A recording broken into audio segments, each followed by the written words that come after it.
ficam públicas, ou seja, é diferente de um vídeo que você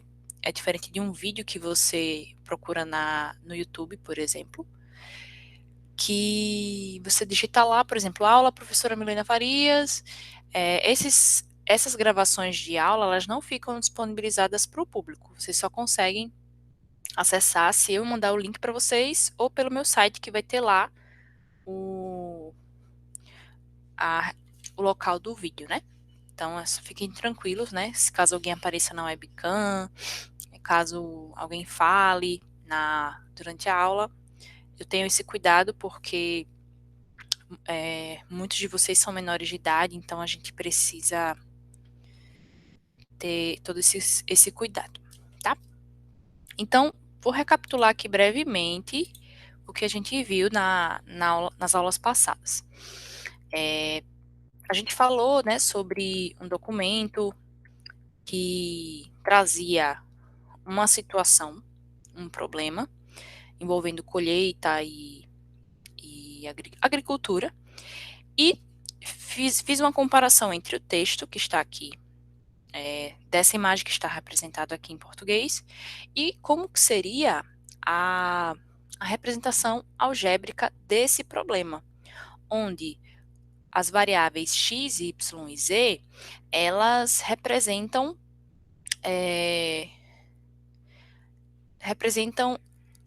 a quantia por cada fardo da colheita. Aliás, a relação entre uma colheita boa, medíocre ou ruim, né? Então, a gente pode representar essa situação de forma algébrica, e até comentei no dia que a simplicidade que a matemática traz, ela ajuda desde que você consiga assimilar o que significam esses símbolos, né? Que são 3 equações, que com esse colchete aqui, deixa eu ativar aqui o laser, que com esse colchete não, que com essa chave, isso significa que os valores para x, y e z têm que satisfazer as 3 equações ao mesmo tempo. Então, a gente diz que isso é um sistema de equação. O nosso objetivo não é resolver sistemas de equações no momento. A gente vai ver uma primeira parte, que é a representação de parte desse sistema por meio de uma matriz. Então, as matrizes são o nosso objeto de estudo nesse momento. Então, a gente está começando de coisas muito simples,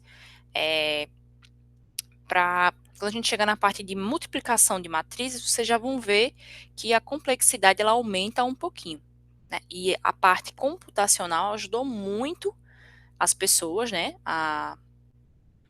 As pessoas de forma geral, sociedades, a realizar essas operações de forma mais rápida e atingir os objetivos que elas pretendiam com essas operações, tá?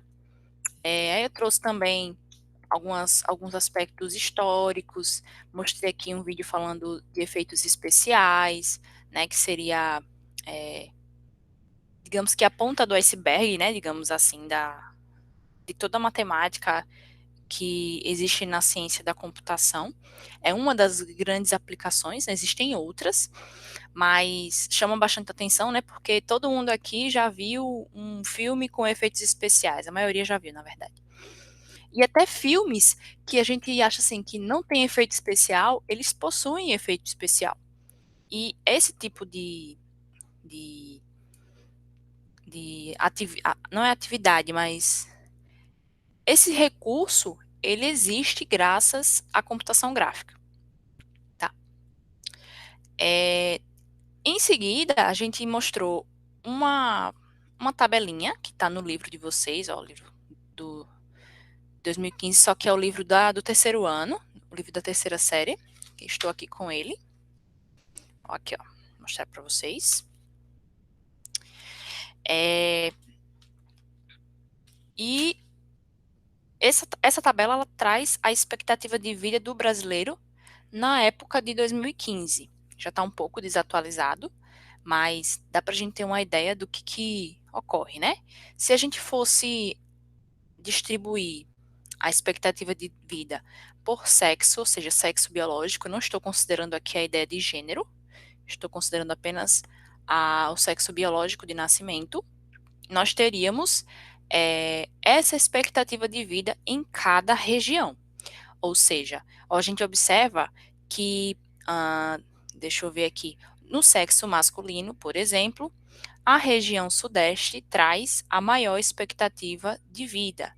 E no sexo feminino, a região sul traz a maior expectativa de vida do brasileiro. O que seria essa expectativa de vida? Seria o quanto que pessoas vivem, em média, em cada região. E como vocês podem perceber, a região nordeste, o sexo masculino é a região em que os homens vivem menos, né? E aí a gente pode tirar algumas conclusões ou não, a depender do quanto de informação que você tem. Então, essa tabela aqui representa uma outra maneira da gente ver uma matriz, né, que é uma tabela com um conjunto de valores. E a gente tem aqui uma tabela com valores que não são inteiros, né, valores decimais, números com vírgula. Ou seja, nada impede que você represente numa tabela ou numa matriz números que não sejam inteiros. Eles podem ser números racionais, podem ser frações, podem ser números com raiz, raiz quadrada, raiz cúbica, números, né? A exigência em uma matriz é que você tenha números nessa discussão de agora, tá? Você pode colocar outros elementos matemáticos numa matriz, só que vai fugir do tema do ensino médio. Então, por hora, a gente, no máximo, vai aparecer uma expressão com letra que a gente precisa encontrar o número que, sei lá, torna duas matrizes iguais, ou uma matriz é o dobro da outra. Melhor dizendo, os elementos de uma matriz são o dobro dos elementos da outra, e por aí vai. Até aqui, tá dando para levar? Estão lembrando aí das últimas aulas?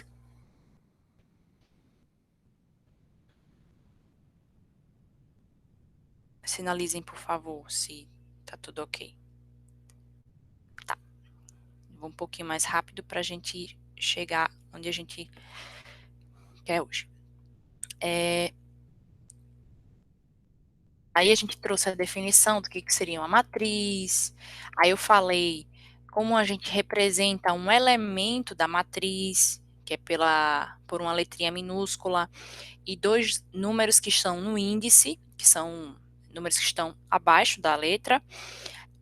O primeiro número representa a linha do elemento e o segundo número representa a coluna. Linha, coluna. Então, esse número 1 aqui que está destacado, ele é um elemento da primeira linha e primeira coluna.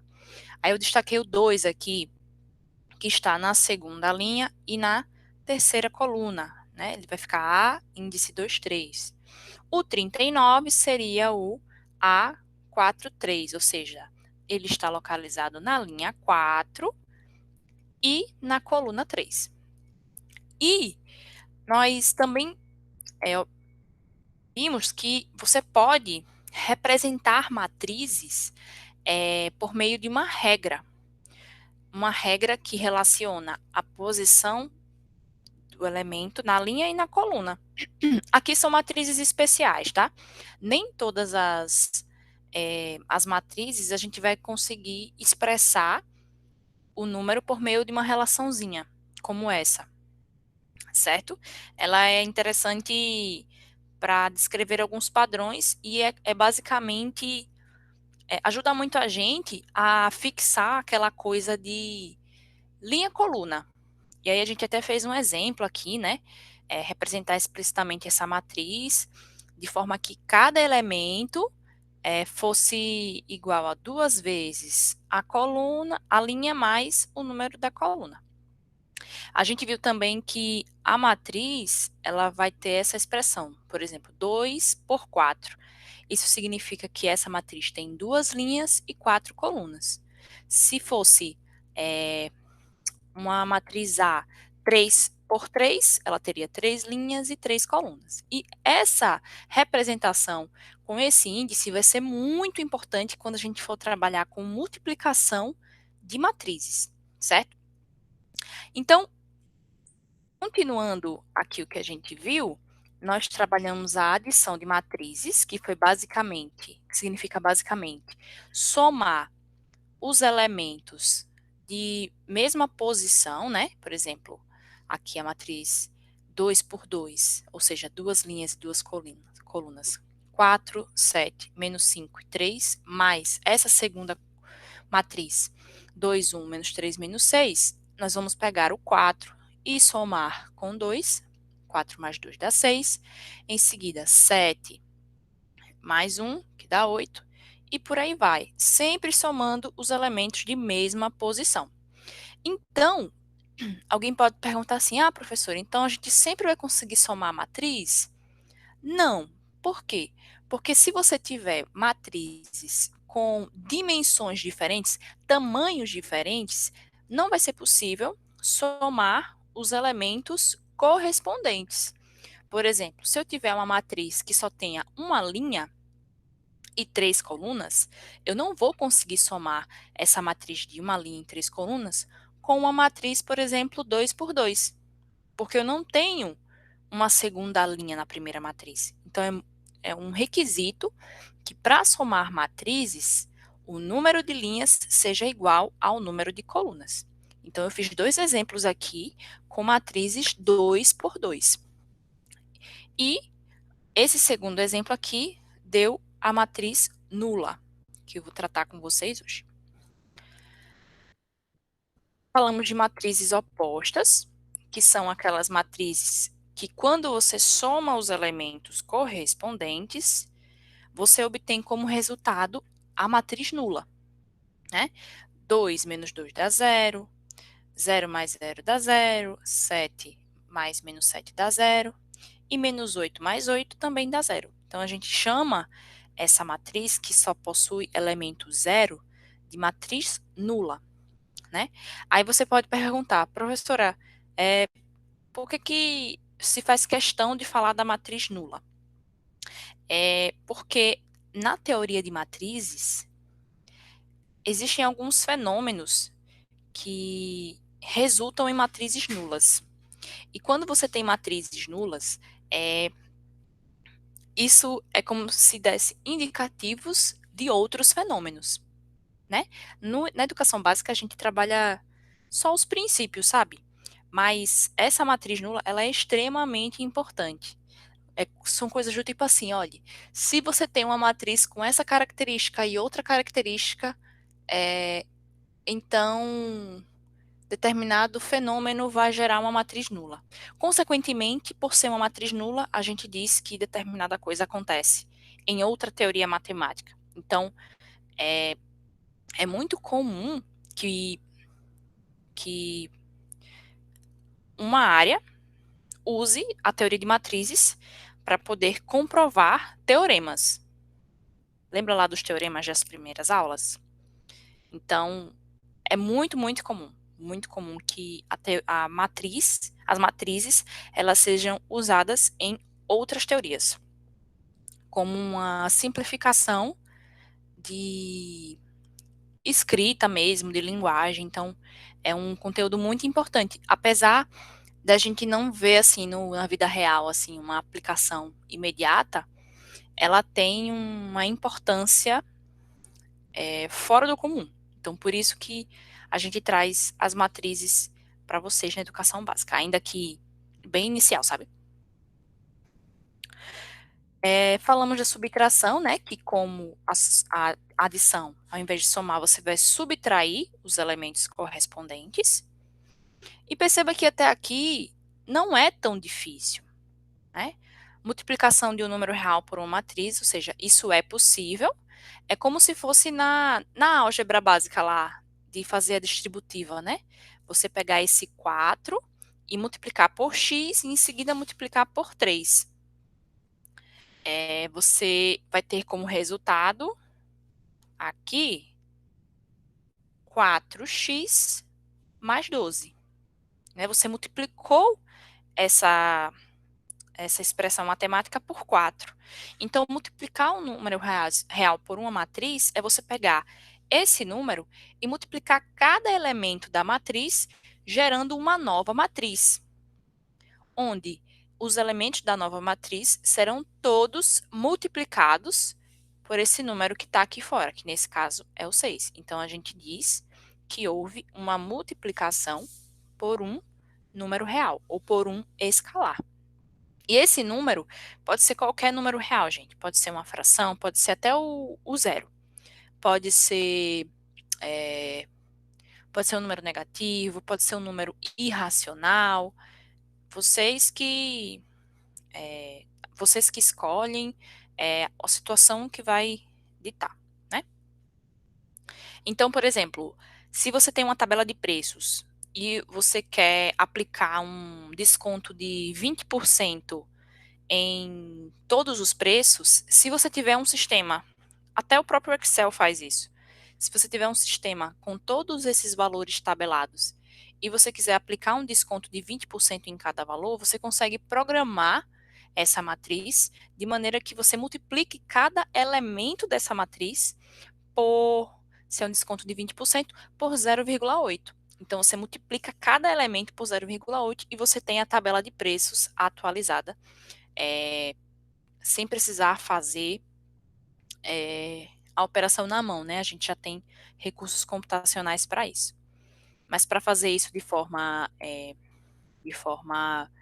rápida, você usa essa teoria de matrizes, né? Você pega cada elemento e multiplica por 0,8.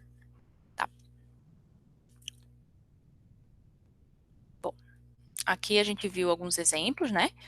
Soma de matrizes, multiplicação por escalar e subtração.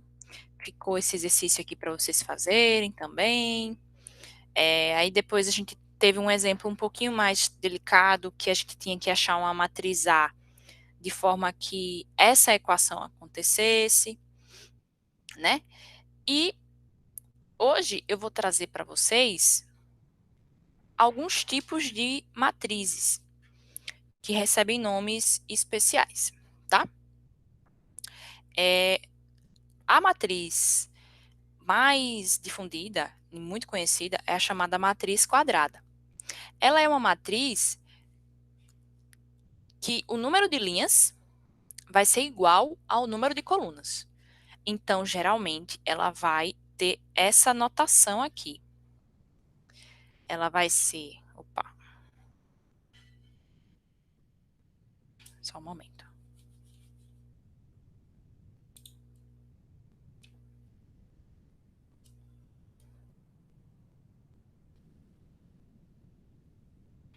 Ela vai ser escrita assim, ó, por exemplo, A 2 por 2, B 5 por 5, ou seja, o número de linhas é igual ao número de colunas, tá?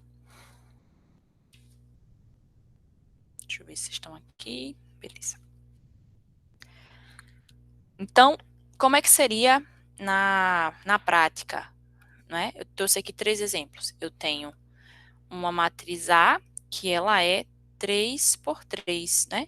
Eu tenho 1, 2, 3 linhas, 1, 2, 3 colunas. E por que recebe esse nome quadrado? Porque quando você desenha ela bem organizada, ela tem uma simetria, né? A própria simetria do número de linhas por colunas, né? Quando você faz 2 por 2, você imagina um quadrado de lado 2, né? Um quadrado de lado 5. Então, a ideia do quadrado vem pelo número de linhas ser igual ao número de colunas. Eu trouxe uma matriz B, ela tem 2 linhas e 2 colunas. Né? Ela é uma matriz 2 por 2. Aqui. Então, primeira linha, segunda linha, primeira coluna, segunda coluna. E temos aqui a matriz C, que ela, qual que seria a ordem dela? A ordem é o número de linhas e o número de colunas, na opinião de vocês.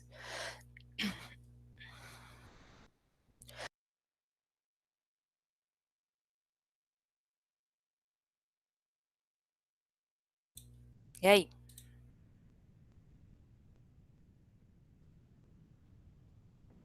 Essa matriz C, ela só tem um elemento. E aí? Ela seria como? Como é que a gente representa? Ela seria 2 por 2? Seria 3 por 3? A Arene colocou aqui, ó, 1 por 1. Perfeito. Ela tem uma linha e uma coluna. 1 por 1. Então, essas são as matrizes, são exemplos de matrizes quadradas. Você pode ter matriz 10 por 10, 1 milhão por 1 milhão, e por aí vai, tá? A matriz identidade, ela é como se fosse o número 1 das matrizes, né? Nos números, na multiplicação de forma geral, quando a gente multiplica um número por 1, isso vai ser igual ao próprio número que você multiplicou, né? A matriz identidade, ela vai funcionar como se fosse esse 1. Então, uma coisa que eu esqueci de falar aqui na matriz quadrada, antes da gente passar, é o seguinte: as matrizes quadradas, elas têm duas diagonais, tá? Você vai pegar a primeira diagonal passando pelo primeiro elemento até o último elemento da última linha, certo?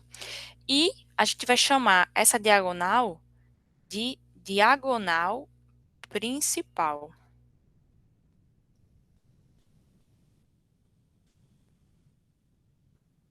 certo? E a gente tem uma outra diagonal que também é bem importante, chamada, ela vem assim, ó.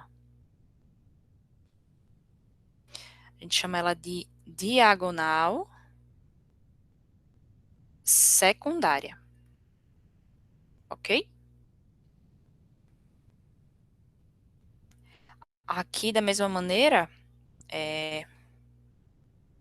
nós temos, em cada matriz quadrada, nós temos diagonal principal e diagonal secundária, tá? Então, o que acontece na diagonal principal?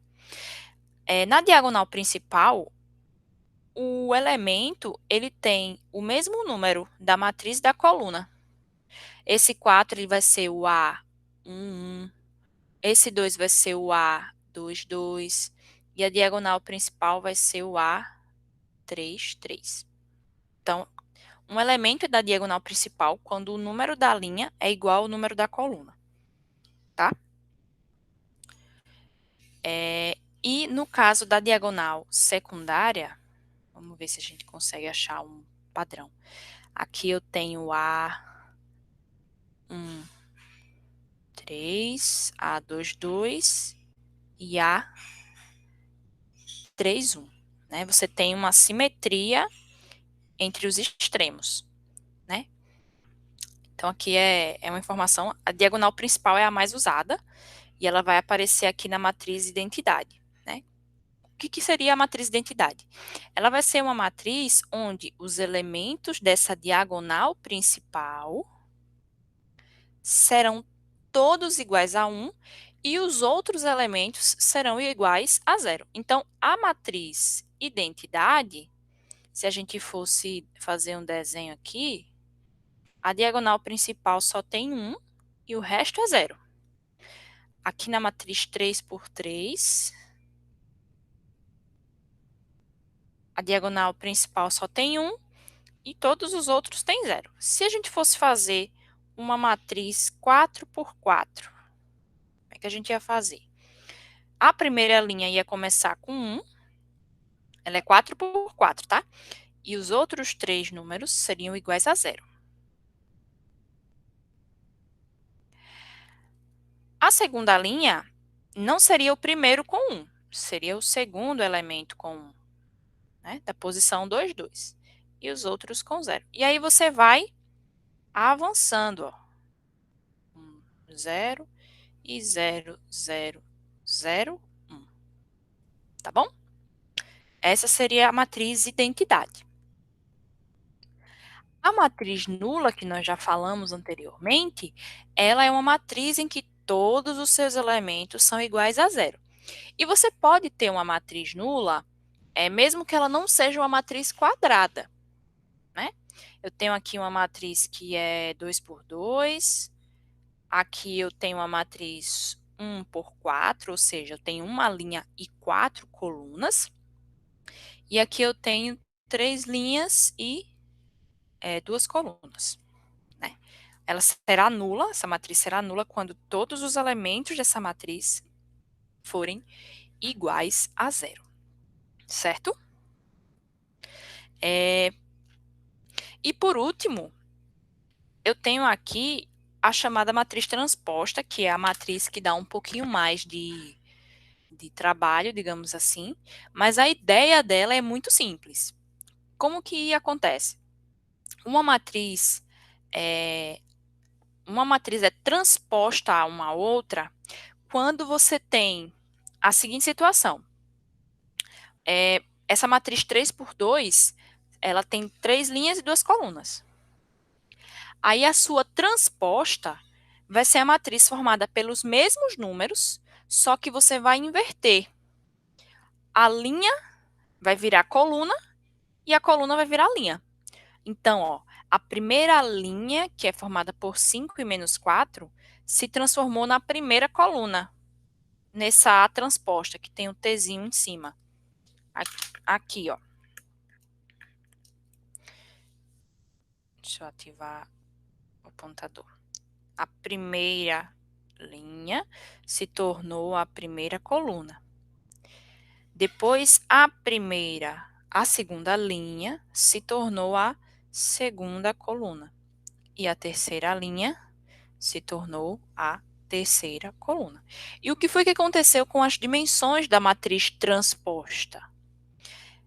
A matriz A, que era 3 por 2, sua transposta se tornou 2 por 3. Então, você troca o número de linhas pelo número de colunas, tá? É uma matriz muito especial que eu trouxe aqui para vocês como conhecimento matemático mesmo. O último exemplo que eu trouxe é a respeito de igualdade de matrizes, né? Duas matrizes, elas do mesmo tipo, ou seja, com as mesmas dimensões, elas serão iguais quando todos os seus elementos correspondentes são iguais. A gente já fez alguns exemplos aqui, mas a gente não fez esse ainda. Ou seja, eu peguei, tenho duas matrizes que eu estou afirmando que são iguais, né? Tenho aqui o símbolo de igualdade. E eu preciso achar o valor de x que torne esse elemento, x ao quadrado menos 5, igual a 11, e esse elemento x igual a 4. Então, o que a gente pode concluir aqui dessa igualdade? Eu posso afirmar que esse 6 é igual ao 6, até aqui todo mundo concorda. Eu tenho que este elemento 0 é igual ao 0. E como elas são iguais, x ao quadrado menos 5 é igual a 11 e esse x é igual a 4. Aí você pode dizer, ah, professora, então x é igual a 4. Acabou a questão. Não. Por quê? Porque você tem um sistema de equações em que o mesmo valor de x tem que satisfazer as duas equações. Então, você precisa verificar se o 4 realmente, quando eu substituo ali no x da primeira equação, né, x ao quadrado menos 5, se isso realmente é igual a 11. Essa é a diferença. Então, vamos lá. X ao quadrado menos 5 é igual a 11. Vocês já resolveram equações do segundo grau, né? A gente passou bastante tempo nessa parte. Então, como que a gente resolve essa equação aqui do segundo grau? Vocês poderiam ajudar?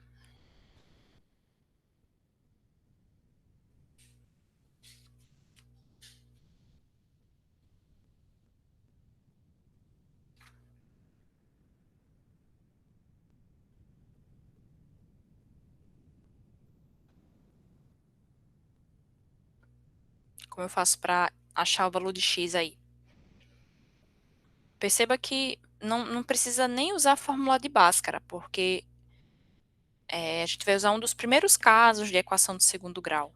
Como é que a gente acha o valor de x aí, gente?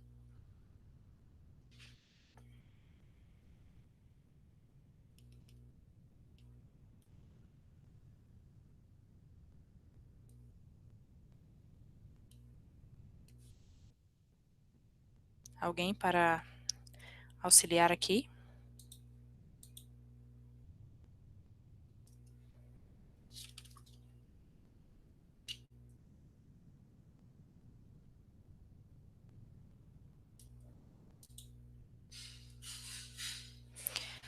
É uma ideia que o Lucas colocou. O menos 5 vai para o segundo membro, eu acho. Pode ser. Perceba que como a gente não tem, a gente tem x ao quadrado menos um número que a gente conhece igual a um outro número que a gente conhece. A gente não tem aquele termo b, né, que, por exemplo, 5x menos 5x, então é mais simples de resolver. Eu vou pegar esse menos 5, vou passar para o segundo membro. Eu vou ficar com x ao quadrado igual a 11, e o menos 5 ele passa somando, né, para a gente equilibrar a equação. E 11 mais 5 é igual a 16. Portanto, o x vai ser igual a mais ou menos a raiz quadrada de 16. Por que o mais ou menos? Porque a gente considera sempre dois valores, né?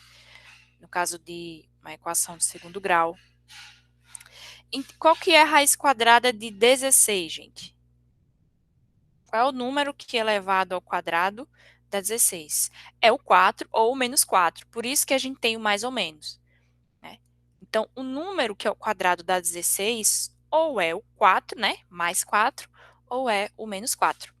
Então, eu tenho dois valores aqui. Eu tenho o x1, que é 4, e o x2, que é menos 4. Então, o que, que vai determinar qual que é a solução aqui dessa, né, dessa igualdade de matrizes? Ou eu posso dizer que são os dois valores que valem?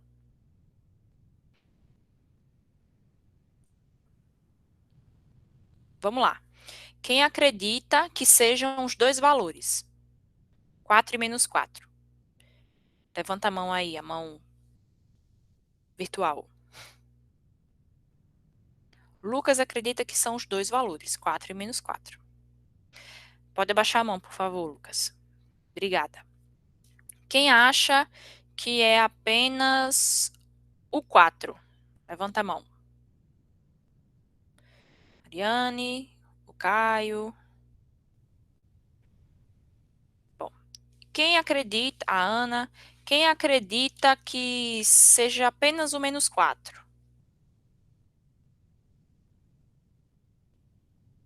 Quem não tem certeza? Não sabe afirmar qual que seria o Lucas. Bom, lembra que eu falei que às vezes o contexto ou a situação, o problema é que vai determinar se você vai usar as duas soluções, se você vai usar uma. É assim, vamos separar. A solução da equação do segundo grau são duas as soluções. Ponto. Se eu fosse somente tratar da equação do segundo grau, só que eu estou com duas situações. Eu tenho x ao quadrado menos 5 igual a 11 e eu tenho x igual a 4. Por quê? Porque eu tenho duas equações para verificar. Então, eu já tinha o 4 como uma possível resposta, por conta desse elemento aqui de baixo. Aqui, ó. Mas eu precisava confirmar se o 4 apareceria aqui nessa equação. E, de fato, ele apareceu. Então, apesar do x2 aparecer aqui menos 4, se eu colocar menos 4 aqui, substituir nas matrizes, eu, de fato, vou obter 16 menos 5, que vai dar 11, então vai bater os elementos na posição 1, 2, né? Primeira linha, segunda coluna. Porém, quando você for para o último elemento ali, que é o elemento 2, 2, eu teria menos 4 igual a 4, o que não é verdade. Deixa eu escrever aqui, ó. O que eu estou dizendo é que se eu substituir x por menos 4, ia acontecer o seguinte: eu ia ter 6, 11, 0 e menos 4. E eu estaria dizendo que isso seria igual a 6, 11, 0 e 4. Então, qual que é o problema aqui nessa substituição?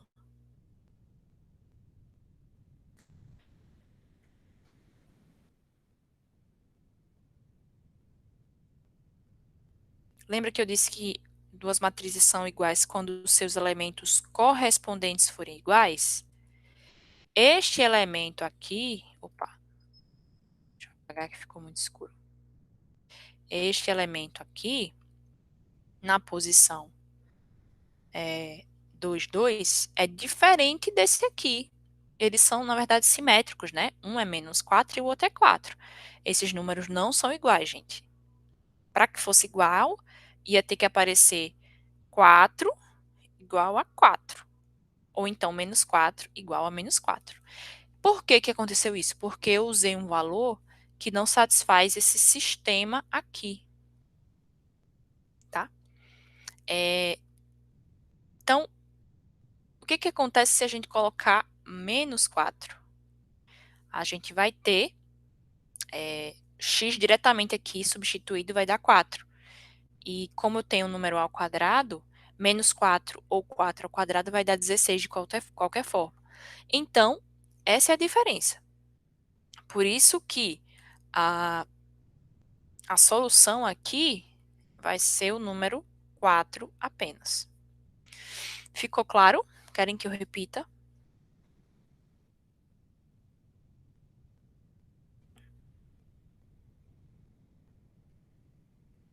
Querem que eu repita essa parte? Ou deu para pegar?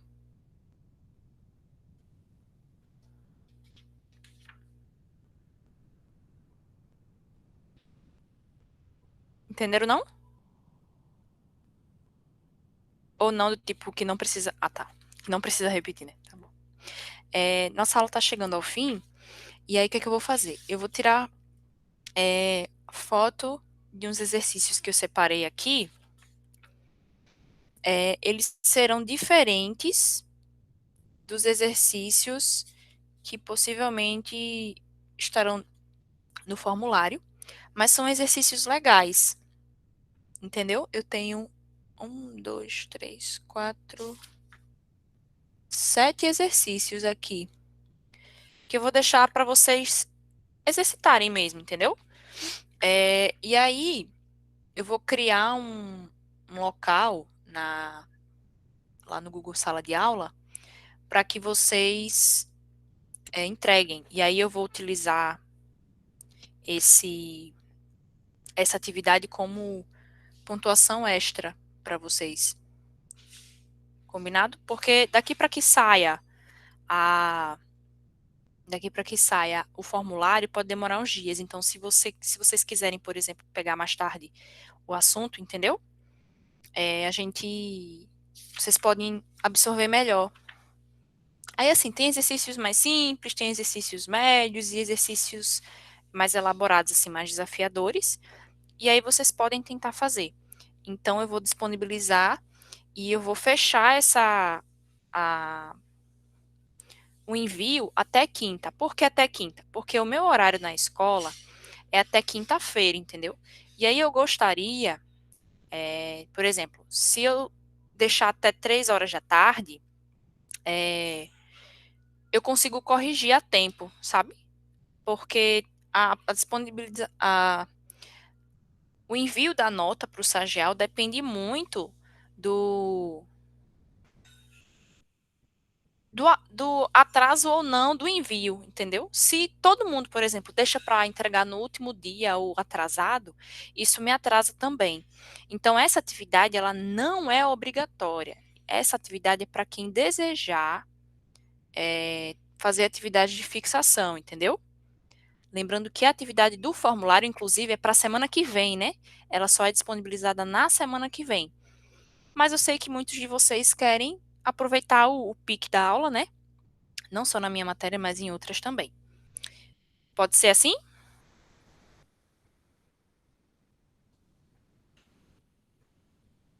Pronto. Aí, qualquer dúvida, vocês já sabem onde me encontrar. Eu anotei o nome de todos os alunos aqui, certo? E mas respondam a frequência com o que vocês pegaram da aula, aquele resuminho, porque aquele resuminho ajuda vocês. Quando vocês sintetizam o que viram na aula, em poucas palavras, isso é uma forma de aprendizagem também. Vale ponto, né? Então, eu vou atribuir essa pontuação extra. Ou, por exemplo, se você, no final do ano, se eu quiser, eu vou fazer uma análise no seu boletim, pode ser que eu acrescente mais nota, sei lá, no primeiro bimestre para subir a sua média, entendeu? Eu só não vou dizer quanto de pontuação vale, porque depende muito, entendeu? Porque se eu falar assim, vale 1 ponto, eu sei como vocês funcionam, né?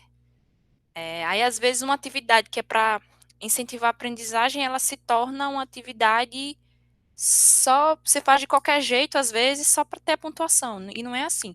Não é só entregar, eu vou corrigir a atividade. Então, se tiver tudo ok, tudo certo, vocês terão um retorno também. E olhem, eu tenho corrigido as atividades no Google Sala de Aula, e eu deixei alguns comentários. Então, deem uma olhada lá na parte de matemática. Possivelmente, eu acho que todos que estão aqui, eu fiz comentários em alguma atividade. Acredito que tenha feito. Então, gostaria de agradecer muito a presença de vocês, certo? Lembrando que essa aula vai estar disponível lá no site. Não esqueçam de assinar a frequência, com resumo, colocar a data certa, né? 23/8. Faz assim antes de almoçar para não esquecer. E esse link tá lá na descrição do grupo do WhatsApp. Certo, gente? Bom almoço, boa tarde para vocês.